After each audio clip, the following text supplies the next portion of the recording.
Hello, good morning to Madam Angelina and Fernandez.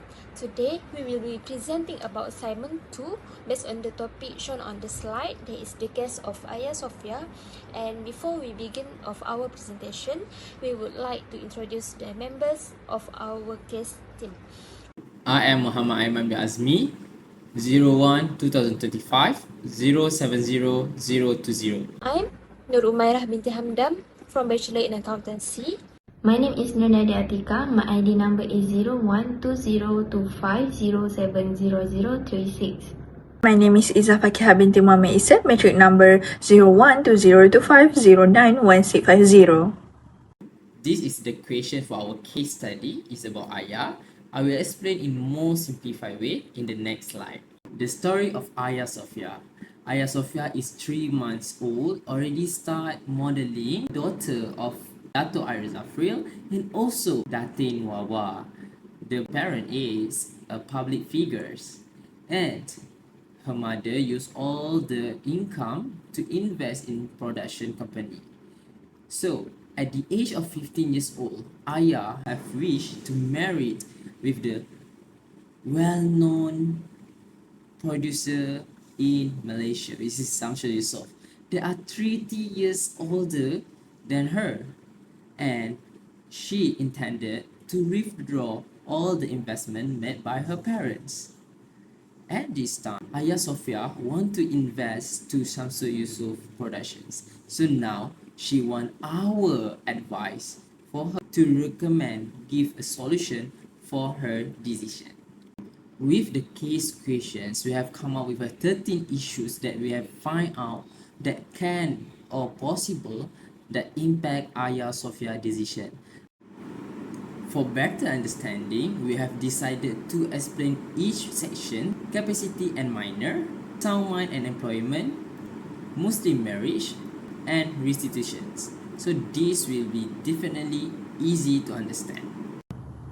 Hello everyone, my name is Izzah Fakihah. For the first issue is whether Ayah Sofea, who is only 15 years old, has legal capacity to enter into a contract. The second issue is whether she is allowed to invest in Samsul Yusof Production Company despite being a minor. The third issue is whether any investment contract made by Ayah will be legally valid. Lastly, the fourth issue is whether she can enter into a contract for necessity under the law. Next, for the rule, according to the Contract Act 1950, Section 10 Clause 1 and Section 11, and according to the Age of Majority Act 1971, Section 2. For example, case that related to this issue is Leha binti Yusof versus Awang Johari.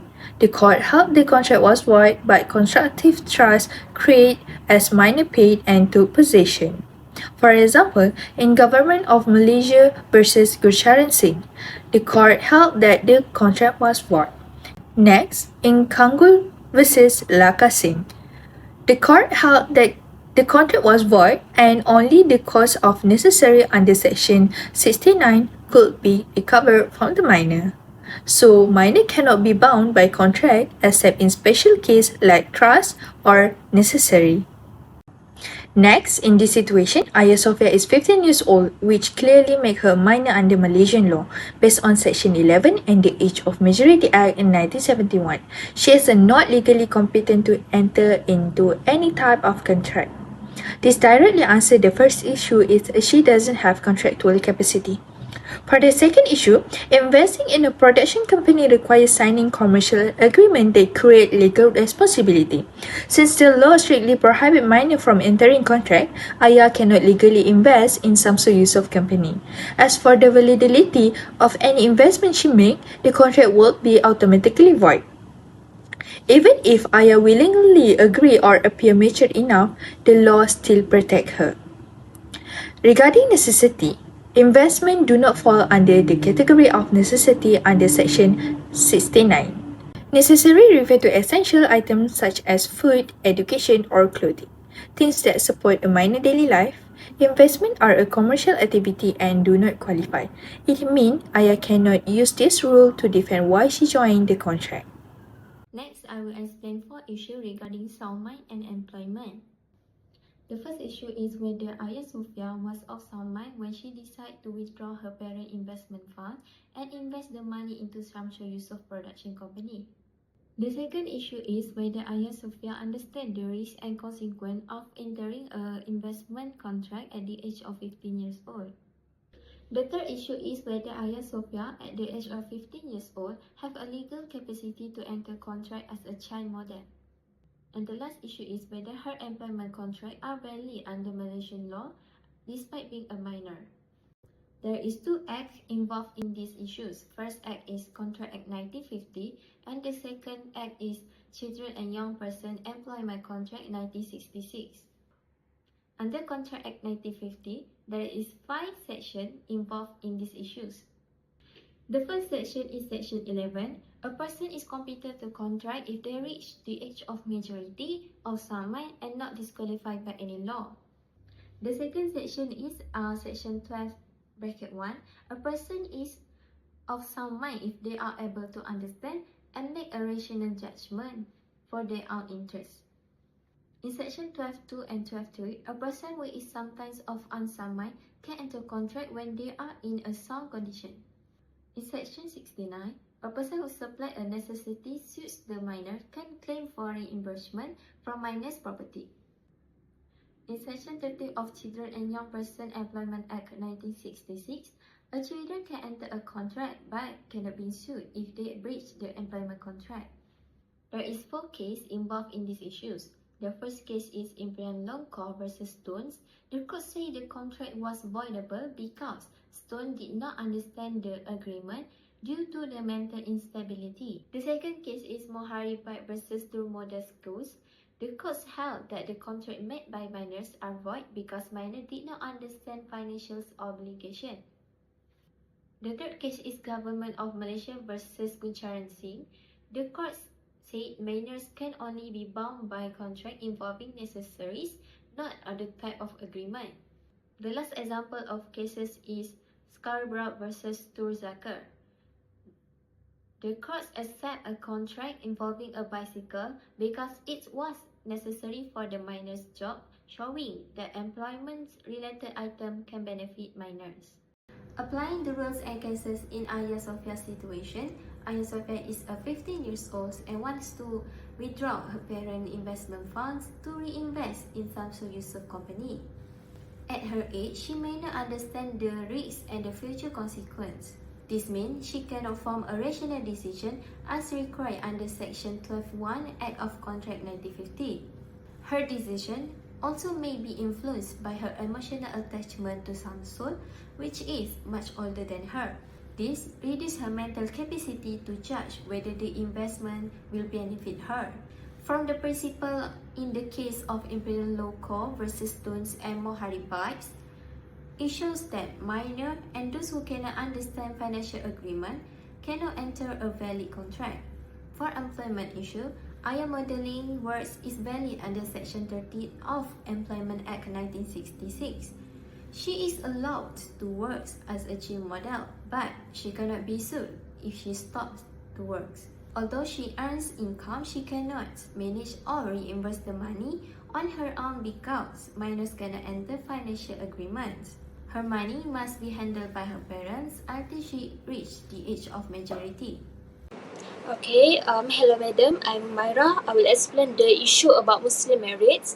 For 10, the issue related to Muslim marriage case is whether Ayah Sofia, which is 15 years old, can marry with Samsul Yusof, who is 13 years old, older than her. And next is for 11 issue, whether she can make her own independent decision to get married. Okay, now I would like to explain the legal issue involved by referring to the Islamic Family Law Act 1984, especially for Section 8 and Section 13 Clause A. First, under Section 8, the law states that no marriage can be solemnized if the man is below 18 years old or the woman is below than 19 years old or below than that. So, the only exception is when a Sharia judges grant written permission, and this can only happen under certain special circumstance. So in this case, we are discussing if the girl is younger than 16, such as 15 years old or below than that, she cannot legally get married unless a judge approves it. And without the approval, the marriage cannot take place under this act. Next, under section 13 clause A, the act clearly states that a marriage will not be recognized and cannot be registered unless both parties give their consent. So this includes the consent of the woman and also of the consent of her wali in accordance with hukum syarak. And this means that even if the girl herself agrees to get married, but her wali does not consent, so the marriage is not valid and cannot be officially registered under the law. Next, I want to explain about the cases. So I want to share a case that happened back in March 2010. It was reported in the newspaper that an 11 years old girl had married a 41 years old man on 20 February. So as you can imagine, this immediately caught a lot of attention because the girl was still very young. And after the news came out, the Kelantan Islamic Affairs Department, and we can call as Jahik in Kota Baru, said that they would look into the case. So this is because in Malaysia, even someone gets married in another country, they still need to get permission from the Sharia court if they are Malaysian citizens. So, and for anyone who is underage, like this girl that I mentioned before, so the law also requires permission from the parents before the marriage can take the place. So basically this case raises questions about whether the proper procedures were followed, and that's why the authorities stepped in to investigate. Okay. For this part, I will explain why Ayah Sofia cannot get married based on the Islamic Family Law Act 1984. And finally, according to Section 8 of the Act, the minimum marriageable age for females is 16 years old. But in this case, Ayah Sofia is only 15. So this means she is legally not allowed to get married yet because she has not reached the minimum age stated in the law. And so even if there is an intention or agreement to marry, the marriage cannot be approved of her current age. So secondly, under section 13 and clause A, and the law also states that a marriage must have the consent of the wali, and it must be also have the consent of the woman herself. So, in other words, both sides must agree. Even if Ayah Sofia personally agrees to the marriage, but her wali does not give permissions, then the marriage cannot proceed and will not be valid. So, when we look at both sections, with the sections Act on age and section 13 clause A on consent, so it is clear that Ayah Sofia's marriage cannot legally take place at these times. And that's all for this point. Thank you. Now we move to restitutions. So we have come up with two issues that potentially happens. So whether she is able to claim all the benefit or investment of her modeling from 3 months old at the age of 18 years later. Secondly, so whether she can withdraw all the investment made by her parents while she's still minor. Okay, for this case, there are two sections can support these issues, which is section 66, Contract Acts 1950, is when the contract is void, any person who has received any advantage under contract is bound to restore it and also or make compensation for it. The second one is section 4, Guardianship Act 1961. Parents who manage a child property must act like a careful and responsible adult. Also, parents cannot use the child money for themselves, and the child welfare is the best factor. Let's see the most relevant judicial proceedings for this case is Tan Hijuan v. Teh Bun Ket. Plaintiff is minor and sell the land to defendants. So defendant paid the land and obtained signature from the plaintiff, but defendant didn't register the transfer. At the age of majority, plaintiff refused to complete the transaction and claimed to recover the land. So the court decided the contract was void ab initio because minor lacked capacity to contract. So the plaintiff was entitled to recover the land and defendant had no legal to remedy against him. So second example case is Sri Balasingham v Parvati. So this one the court had that guardian must manage the minor property, must act with the child best interest. So now we apply to Ayah case for applications. Ayah parent has to act as a trustee at her property under section 4 Guardianship in Fact Act and case Sri Balasingham. So her parent must manage her assets prudently and solely for her welfare. Because she only 15 years old, she does not have any legal capacity to control or withdraw the investments. All decisions must be made by her parents in her best interest. She may only get control at the age of 18 years old later. Ayah cannot invest in Samsul Yusuf investment because she's still minor. Based on the case Tan Hijuan v Teh Boon Kiat, Ayah not liable to any agreement and cannot be restored except her property that she entitled. So at the age of 15 years old, Ayah not liable to withdraw or reallocate her investment in any manner. In conclusion, all laws in Malaysia are regulated to protect all minors only for some exception.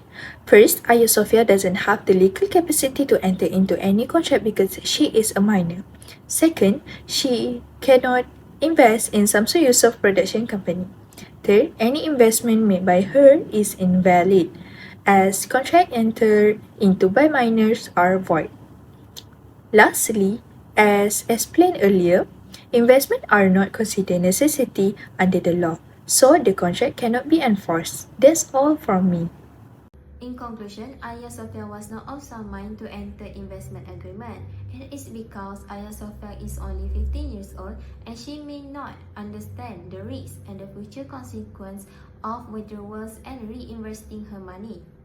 She also does not have the legal capacity to make financial decisions because minors cannot form a valid financial contract under the Contract Act 1950. However, Ayah Sofia does have the legal capacity to enter an employment contract as a child model because under Section 13 of Children and Young Person Employment Act 1966, it's allowed minors to be employed, but she cannot be sued and she is also protected from liability because she is a minor. Overall, Ayah employment is valid, but her financial investment decision is invalid under Malaysian contract law. Okay, now moving on to conclusion. So based on our analysis, we can conclude that Ayah Sofia cannot proceed with the marriage. And firstly, under Section 8 of the Islamic Family Law in Act 1984, Ayah has not reached the minimum legal age for marriage. Even if an application is made to the Sharia court, it is highly unlikely that the court will grant permission due to the absence of the exceptional circumstance. So, and secondly, the marriage would also be invalid without the consent of the wali, as required under Section 13 and Clause A, without the wali's approval.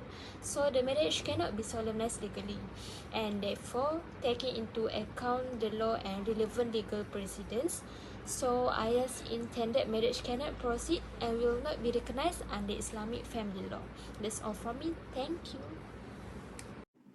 For the conclusions, Ayah is entitled to all her income and investment made by her parent at her age 18 years old. She's still minor, cannot override parent decision until she reached 18 years old. Under the Guardianship in Fact Act, her parent will manage all her property in her best interest. So Ayah cannot demand for access and redirected for the investment made by her parent as for now. The contract with Samsung Yusof will automatically void. As Izzah mentioned, once she achieved age of majority, she entitled all her income and assets. At this moment, she can manage what she wants and she wish. We believe this is the best advice for Ayah. And if you have any question, just let us know. That's all from us. Thank you.